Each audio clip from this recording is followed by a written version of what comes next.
Hayırlı kiş, бүгінгі күн яңалыклары белән сезне мин Альбина Ганиева таныштырачакмын. Мин яңалыклар алып баручы бәйгесенең финалисты.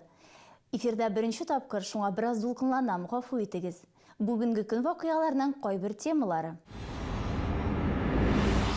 Көннәр салкыная, фатирлар жылына бүген Чаллыда торак фондка җылылык бирә башладылар. Беренчеләрдән булып әлеге бәхеткә кемнәр тиенде, Ләйсән Ханова ачыклады. Ызлакларны рушайтмый, нормально әйбәт кенә йөрибез. Җәүлеләр машина йөртүчеләрне ЮХИДИ инспекторлары күзәтә, Татарстанда махсус акция игълан ителде. Һәрбер картина ниндидер вакыйга белән бәйләнгән. Тәҗрибәле укытучы буш вакытларында картиналар иҗат итә, кул эше остасы белән хәбәрчебез танышты. Суган алабыз, ит алабыз, бал алабыз. Җаның ни тели бар да бар. Шәһәрдә көзге ярминкәләр дәвам итә.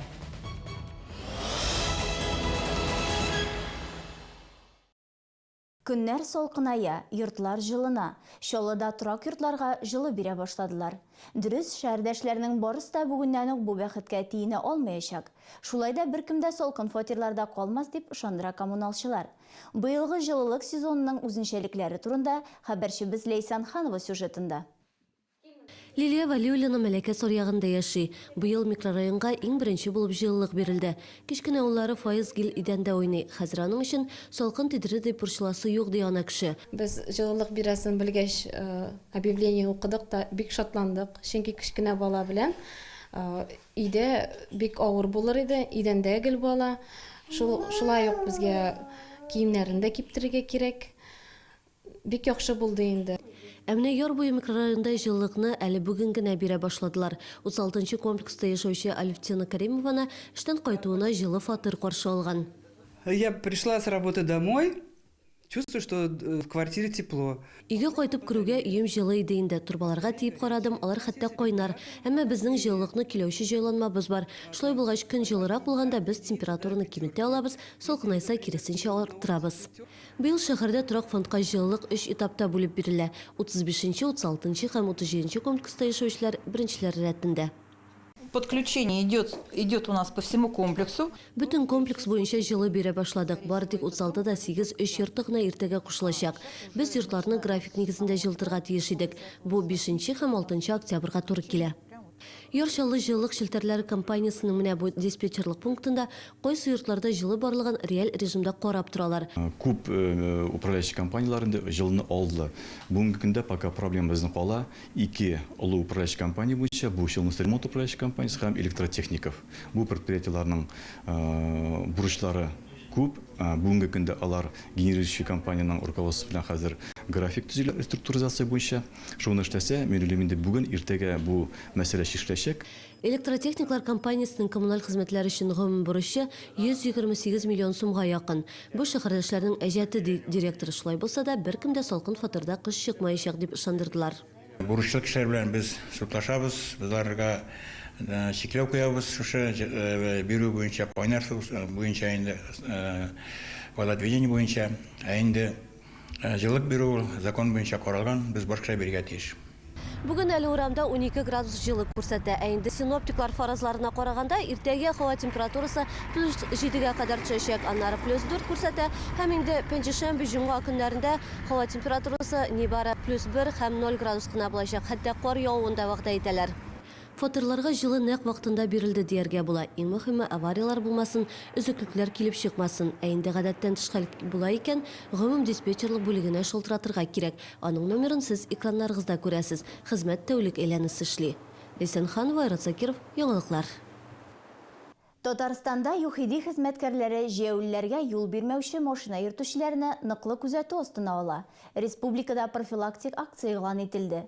Шул ук вакытта тиешсез урында юл аркылы чыгучы җәяүлеләр дә инспекторлар кармагына эләгергә, җәзага тартылырга мөмкин.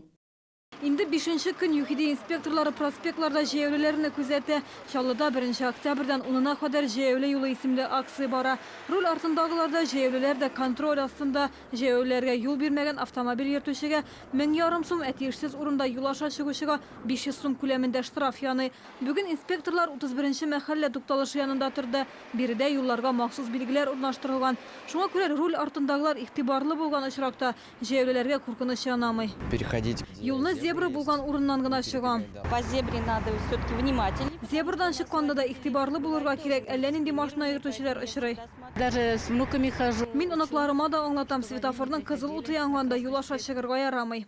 Безнең иҗат төркеме булган арада гына 5 кагыйдә бозучы автомобиль йөртүче очрады. Җәяүлеләргә игътибарлы булучылар да бар иде.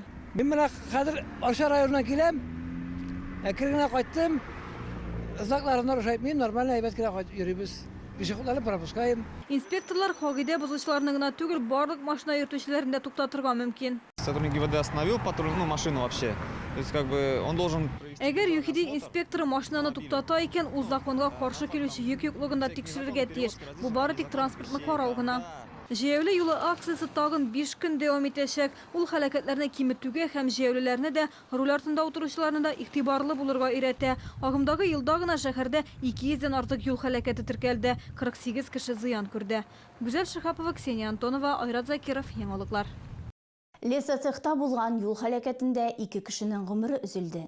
Шлюзовая урамыннан Садоводческая урамына таба баручы Deo Nexia автомобиле бетон коймага килеп бәрелә. Машинада 3 кеше була. Алдан фаразлау буенча 37 яшьлек машина йөртүче тизлекне дөрес сайламаган.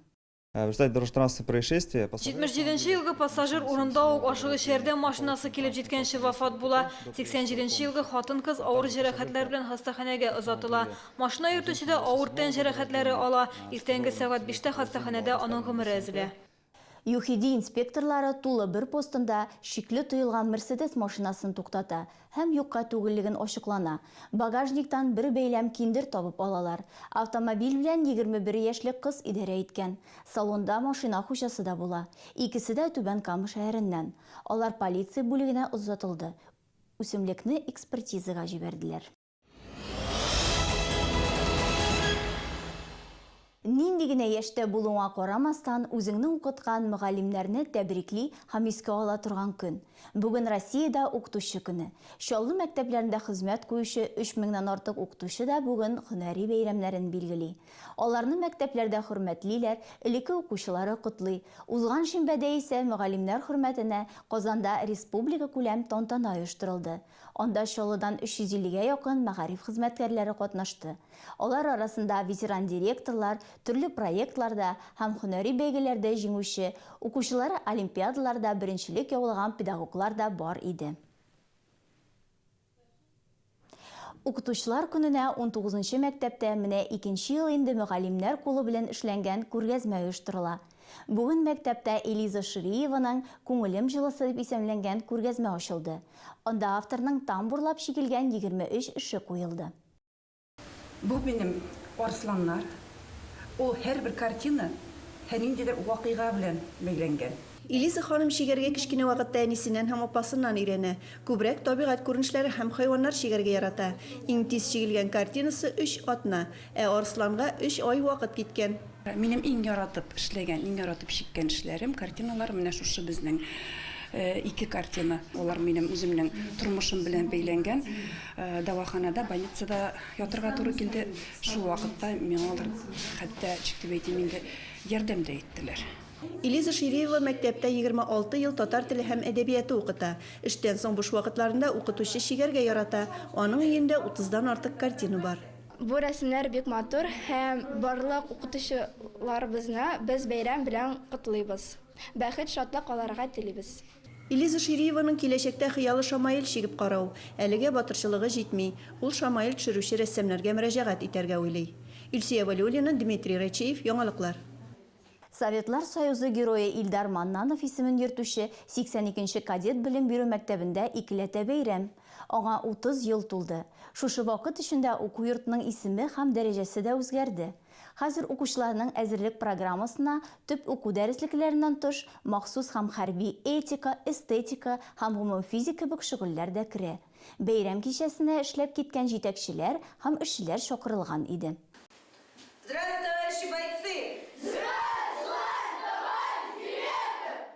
Мондый хәрби сәламләү мәктәп стеналарында әле берничә ел гына яңгырый. 10 ел элек әлеге мәктәп белем бирү учреждениесенә кадет мәктәбе исеме бирелде. 1985 елда ул гади 42нче уку мәктәбе булып ачылган иде. Аның беренче директоры Любовь Крупинина үзгәрешләрне күреп соклана, ә кадетларны илебезнең горурлыгы дип саный. Удивительно. Громадные достижения. Сокландыргыч, зур уңышларга ирешкәннәр. Бездә алар юк иде, чөнки без яшь идек. Бүген күргәннәрне күреп сөенәбез, бик күп эшләр эшләнгән. Чыннан да аз эшләнмәгән. Бүгенге көндә биредә коры җир гаскәре, ФСБ, НЧС, ВДВ һәм башка юнәлешләр буенча укулар бара. Ел саен җәй көне иң яхшы укучылар Мәскәүдә Александриевский бакчасында билгесез солдат каберлеге постында сакта тора. Алга таба без үзебезнең мәктәбебезне республикабызда һәм Россия күләмендә 100 иң яхшы мәктәпләр арасына керүен телибез. Һәм алга таба инде ошучылар юнәлешен һәм үзебезнең булган юнәлешләрнең үсешен күрергә язсын дип уйлыйм. Мәктәп базасында кадет эзләү төркеме оештырылган. Олар ел саен Ленинград өлкәсенең Любань шәһәре янына барып эзләнүләр алып бара. Эзләү төркеме 11 ел вакыт аралыгында 100гә якын Кызыл армия сугышчысының җәсәтләрен һәм 2нче бөтен дөнья сугышыннан ядкәрләр тапкан. Эшләр авыр шартларда үтә. И болотистая местность, воду очерпывать приходится постоянно в грязи, в холоде. Сазлыклы урын, суны сүзәргә туры килә пычракта, салкында. Алар шул шартларда сугышкан. Монда экспедицияларга чыгучылар әлбәттә моның барысында үз җилкәләрендә тоя һәм өлкән буынга сугышка карата мөнәсәбәт тә үзгәрә.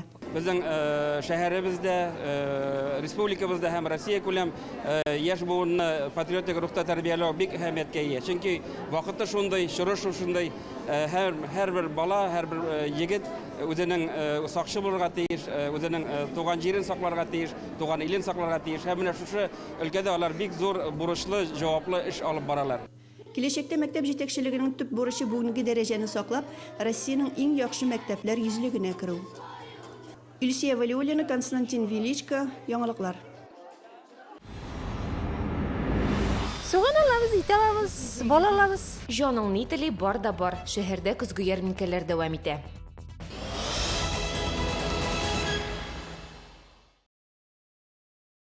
Ярмарочный клуб представляет белорусскую ярмарку. Товары для дома, одежда, обувь, продукты питания. С 6 по 11 октября выставочный центр Экспо Кама, остановка Форт Диалог. В честь 30-летия санатория «Жемчужина» всем пенсионерам только в октябре скидка 30%. Подробности по телефону 92 60 50. Поднажми, идем на рекорд. Судью беру на себя. Дождались! Рекордные скидки в корпорации «Центр и Селдом». Например, телевизор Sharp со скидкой 50% всего за 15 990 рублей. А мед-то тебе зачем? Сейчас еще один рекорд поставлю. Препарат Грипферон – это профилактика и лечение простуды и гриппа даже для будущих мам и малышей с первых дней жизни. Какой выбрать ресторан? Где заказать дешевое такси? Звони на 09 с домашнего телефона или с мобильного набирай 0752. А теперь еще и электронная карта Республики Татарстан по товарам и услугам на сайте es09.ru.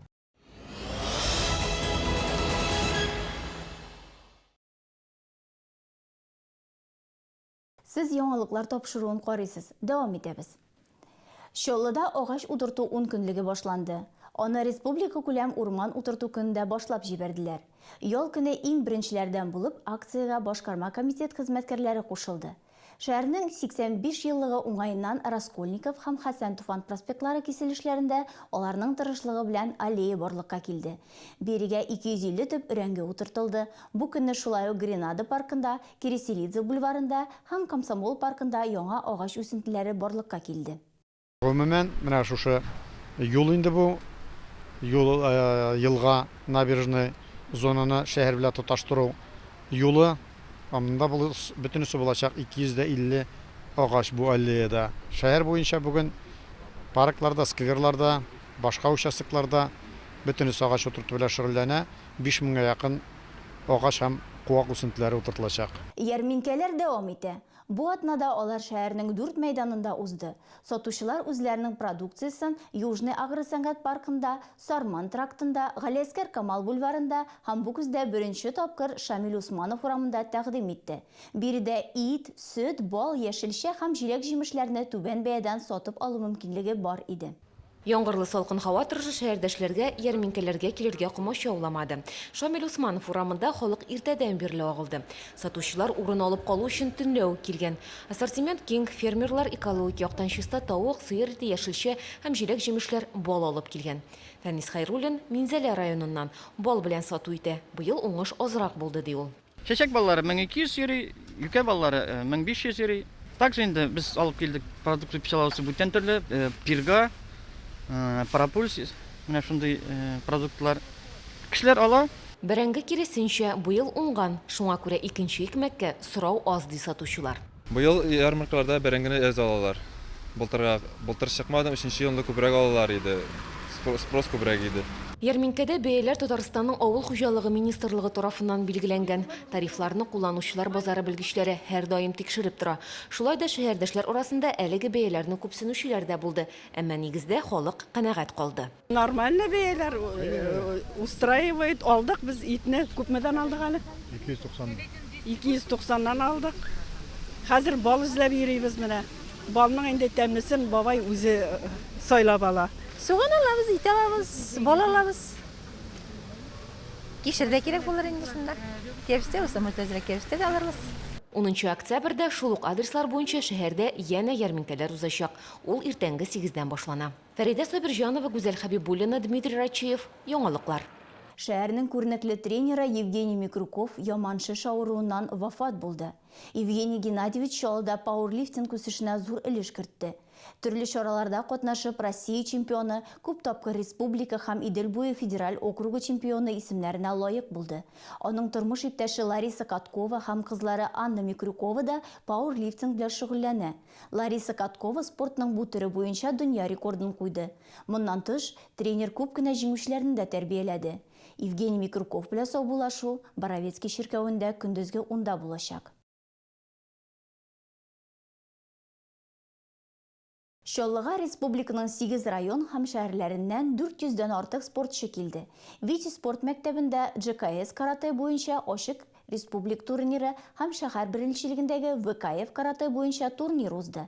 Чараның икесе дә Будо спорт мәктәбенең 25 еллыгына һәм бөек җиңүнең 70 еллыгына багышланды. Ярышларда 10 яшьтән алып 17 яшькәчә балалар көч сынашты.